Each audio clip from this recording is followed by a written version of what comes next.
দেখুন, আপনি তো চুরি যারা করে তারা কত চুরি করেছে সেটা তো বোঝা যায় না। সেটা চোর যখন ধরা পড়বে তার কাছে রিকভারি হলে বোঝা যায় যে কত টাকা চুরি করেছে। কিন্তু চোররা আছে, চুরি হচ্ছে, এটা প্রমাণিত। হাইকোর্টে এটা অবজার্ভ করেছে যে হ্যাঁ, এখানে ফেক সার্টিফিকেট ইস্যু করা হচ্ছে। যারা শিডিউল কাস্ট শিডিউল ট্রাইব নন তাদেরকেও কাস্ট সার্টিফিকেট দিয়ে দেওয়া হচ্ছে। তো আলটিমেটলি কাদের, যদি চাকরিতে যে রিজার্ভেশন, তো আসল যাদের পাওয়া উচিত তারা তো পেলো না, তাদের তো পরিধি কমে গেল, তাদের সুযোগ সুবিধা পরিধি কমে গেল। এটা কেন করা হবে?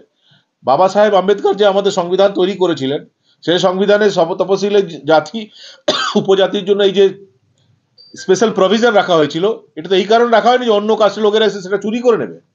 কিন্তু এটা পশ্চিমবঙ্গ, এখানে সব চুরি হয়, চুরি ছাড়া কোনো কিছু এখানে পাবেন না। তাই তারা তপশিলি জাতি উপজাতি মানুষের অধিকারও চুরি করে নিচ্ছে, তাদের কাস্ট সার্টিফিকেটও চুরি করে নিচ্ছে। কোর্টে তো আমাদের লোকেরাই, তপশিলি উন্নয়ন পরিষদের নামে আমাদের একটা সংগঠনে তারাই তো পিআইএল করেছিল। তরুণজ্যোতি তেওয়ারি আমাদের অ্যাডভোকেট, সেই মামলা পিআইএল করেছে। কিন্তু সেটা তো আসানসোলের এই ফেক সার্টিফিকেটের বেসিসে ওই মামলাটা হয়েছে। মামলাটা যেটা হয়েছে সে আসানসোল লোকেরাই তো গিয়ে করেছে, তার বেসিসে তো সারা পশ্চিমবঙ্গের জন্য এই অর্ডার হয়েছে। তো আমি বলছি যে সব ক্ষেত্রে আসানসোল এই দুর্নীতির প্রাণ কেন্দ্র কেন হবে? এই আসানসোল তো আমরা চাইনি। তৃণমূল কংগ্রেস নেতাদেরকে খুশি করতে গিয়ে প্রশাসন যারা শিডিউল কাস্ট শিডিউল ট্রাইব নয় তাদেরও কাস্ট সার্টিফিকেট করে দিল। এটা তো মেনে নেওয়া যায় না, এটা তো প্রতিবাদ জানাতে হবে। আইনত যেটা হওয়ার সেটা কোর্ট করবে, কিন্তু আইন ছাড়াও, আইনের বাইরে গিয়েও রাস্তাঘাটেও তো গণতান্ত্রিক ব্যবস্থায় আন্দোলন করার একটা অধিকার আছে এবং করা উচিত, সেটা আমরা করব।